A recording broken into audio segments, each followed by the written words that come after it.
మీ అందరికీ తెలుసు జీమాడుగుల మండలం గాంధీనగరం గర్ల్స్ ఆశ్రమ్ స్కూల్లో 25వ తారీఖు ఒక పాప తప్పిపోయిందని మనకి సమాచారం వచ్చింది.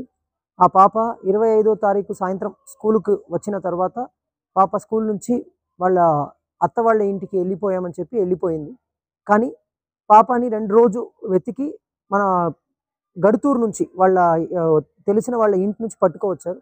కానీ తీసుకొచ్చిన తర్వాతనే మాకు తెలిసింది ఆ పాప కొంతమంది అబ్బాయిలుండి ఆ పాపకి కొంచెం ఇబ్బందికరమైన పరిస్థితిలో పాప ఉండడము, ప్లస్ కొంతమంది అబ్బాయిలు మనకి లైంగిక వేధింపులు, సెక్షువల్ హరాస్మెంట్ చేయడం అని కూడా కొంత కంప్లైంట్స్ రావడం వల్ల రాత్రికి మనకి డీడీ గారిని సిఐ ఆఫీస్కి పంపించి, పోలీస్ స్టేషన్కి పంపించి వాళ్ళ మీద పాక్సో కేసు కూడా కట్టాము.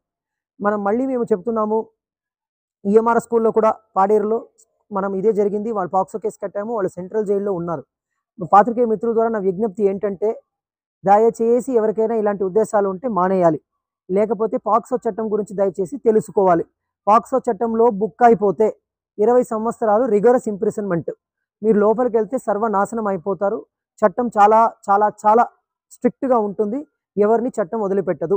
ఇలాంటి తప్పులని మళ్ళీ చెయ్యకూడదు, చేసే ఆలోచనే రాకూడదు. ఈ ఆలోచనే చాలా కిరాతకమైన వ్యక్తులకు మాత్రమే ఇలాంటి ఆలోచనలు వస్తాయి. ఖచ్చితంగా ప్రభుత్వం మాకు ఈరోజు విజయవాడ నుంచి కూడా ఆదేశాలు ఇవ్వడం జరిగింది. ఎవరిని ఖచ్చితంగా వదిలిపెట్టము. ఇలాంటి తప్పులు చేయాలని ఆలోచన ఉన్నవాళ్ళు దయచేసి ఆలోచనల్ని మానేయండి. 3 అబ్బాయిల మీద కూడా పాక్సో కేసు బుక్ చేయడం జరిగింది. పాడేరులో జరిగిన ఘటనలో కూడా పాక్సో కేసు బుక్ చేయడం జరిగింది. సెంట్రల్ జైల్లో ఉన్నారు. ఈ ముగ్గురు మీద మేము ఆల్రెడీ పాక్సో కేసు నమోదు చేయించాము, పోలీస్తో కూడా మాట్లాడడం జరిగింది. వీళ్ళ 3 కూడా ఖచ్చితంగా లోపలే వెళ్తారు. ఇలాంటి ఆలోచనలు ఎవరికైనా ఉంటే దయచేసి మానేయండి. ఇంకొక తల్లిదండ్రులు కూడా ఒక విజ్ఞప్తి, కొంచెం ఇంటికి తీసుకెళ్ళి ఇంట్లో నుంచి మళ్ళీ దిగపెట్టేటప్పుడు ఒకసారి లోపలికి వచ్చి మా వార్డెన్ దగ్గర, టీచర్ దగ్గర అప్పచెప్పి వెళ్ళిపోండి. ఎందుకంటే మన క్యాంపస్ పెద్దగా ఉన్నప్పుడు ఎక్కడ నుంచి స్లైడ్ చిన్న గ్యాప్లో వెళ్ళిపోయినా కూడా మనకు తెలియట్లేదు అని టీచర్స్ చెప్తున్నారు.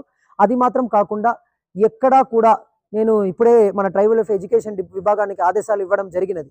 మనకి ఇప్పుడు ఇదే స్కూల్లో నేను ఒకసారి రోడ్లో వెళ్తున్నప్పుడు ఆ గేట్లో గ్యాప్, మనకి ఇనుపు ఐరన్ డోర్ కాబట్టి ఆ గ్యాప్ నుంచి కొంతమంది లోపల అబ్బాయిలు చూస్తున్నారనే ఉద్దేశం నేను గమనించి ఈ గేట్ని మేము మూసాం. ఈ పెద్ద స్టెయిన్లెస్ స్టీల్ ఇది పెట్టి బ్యాక్ సైడ్ నుంచి మూసాం. ఇదే స్థితి మిగిలిన స్కూల్లో ఉన్నా కూడా అక్కడ కూడా మూసి వేయాలని, గేట్ని ఫ్రంట్ గ్యాప్ కనబడకుండా మూసి వేయాలని కూడా ఆదేశాలు ఇవ్వడం జరిగింది. కానీ కొంత తల్లిదండ్రులు కూడా మాకు సహకరించాలి. ఎందుకంటే ఒక స్కూల్లో 4500 మంది పిల్లలు ఉన్నప్పుడు పక్కన ఒకరు బయటకు జారిపోతే కనిపెట్టేస్తాము.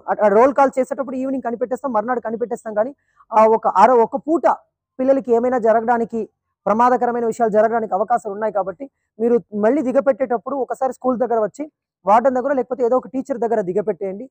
అది మాత్రం కాకుండా మేము ముందే చెప్పినది, ఇప్పటి నుంచి తల్లి లేకపోతే తండ్రి ఎవరో ఒక్కరు పర్సనల్గా వస్తే మాత్రమే పిల్లల్ని పంపిస్తాము. మేనత్త, మేనమామ, అన్న, తమ్ముడు, చెల్లిని ఎవరు వచ్చినా మేము పంపము. తల్లి లేకపోతే తండ్రి, ఆ పాపావో బాబో వాళ్ళ యొక్క తల్లి తండ్రిలో మదర్ ఆర్ ఫాదర్ ఎవరో ఒకరు పర్సనల్గా స్కూల్కి వస్తే మాత్రమే మూవ్మెంట్ రిజిస్టర్లో అది కూడా ఎంట్రీ పెట్టి, ఎందుకంటే కొన్ని స్కూల్స్లో మాకు మూవ్మెంట్ రిజిస్టర్ని సంతకం పెట్టము అంటున్నారు. నేను కూడా ఒక స్కూల్లో చూశాను, సార్ మేము మా పాప తీసుకెళ్ళిపోవడానికి ఎందుకు సంతకం పెట్టాలన్నారు. అది మీ పాప తీసుకెళ్ళిపోవడానికి సంతకం కాదు, మాకు ఒక రిజిస్టర్, స్కూల్ లోపల పాప వచ్చింది, స్కూల్ నుంచి పాప వెళ్ళింది అని ఒక రిజిస్టర్, మాకు మూవ్మెంట్ రిజిస్టర్ మెయింటైన్ చేయాలి. కాబట్టి తల్లియో తండ్రియో స్వయంగా వచ్చి ఆ వార్డును హెచ్ఎం అక్కడ ఉన్న డ్యూటీ టీచర్ దగ్గరైనా మీరు మూవ్మెంట్ రిజిస్టర్లో సంతకం పెట్టిన తర్వాత మాత్రమే ఇస్తాము. మేడం ఈ సర్క్యులర్ ఇష్యూ చేయాలి. తల్లి తండ్రి తప్ప ఎవరు వచ్చినా మేము పిల్లల్ని ఖచ్చితంగా బయటకు వదిలిపెట్టము. ఇది 2వ ఘటన, ఇది జరగకూడదు. మీ ద్వారా పాత్రికేయ మిత్రుల ద్వారా నేను దయచేసి మళ్ళీ విజ్ఞప్తిస్తున్నాను, ఎవరికైనా ఇలాంటి ఆలోచనలు ఉంటే, స్కూల్ పిల్లలతో ఇలాంటి ఆలోచనలు ఉంటే దయచేసి గమనించండి. పాక్సో చట్టం భారతదేశంలో అమల్లో ఉంది. పార్లమెంట్ రాసిన చట్టం కింద మిమ్మల్ని మేము అరెస్ట్ చేస్తే 20 సంవత్సరాల రిగరస్ ఇంప్రిజన్మెంట్, రిగరస్ అంటే మామూలు జైల్లో ఉండడం కాదు, కఠిన శిక్ష. చాలా ఒక లైఫ్ మీరు ఇప్పుడు అరెస్ట్ చేసిన అబ్బాయికి 20 ఏళ్ళు ఉంటుందా, తన లైఫే పోయింది. 20 సంవత్సరాల సెంట్రల్ జైల్లో కూర్చోవాల్సిన అవసరం వస్తుంది. కఠినమైన చట్టం, ఆ చట్టాన్ని మేము అమలు చేస్తున్నాం. ఇది 3వ కేసు, మేము స్వయంగా బుక్ చేస్తున్నాం. ఎవరిని వదిలిపెట్టము.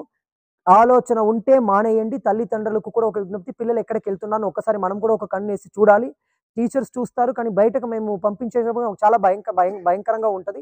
సో మనము ఈ కేసుని ఖచ్చితంగా వదిలిపెట్టము. ఇది మా వ్యవస్థ మీద నమ్మకం అందరం ఉంచాలి. కానీ ఇలాంటి ఆలోచనలు ఉన్న వాళ్ళు మాత్రం మళ్ళీ చెప్తున్నా, మీ ఆలోచన ఉంటే మానేయండి, లేకపోతే సెంట్రల్ జైలుకి వెళ్ళడానికి సిద్ధంగా ఉండండి. చట్టం కఠినంగా అమలవుతుంది. Thank you.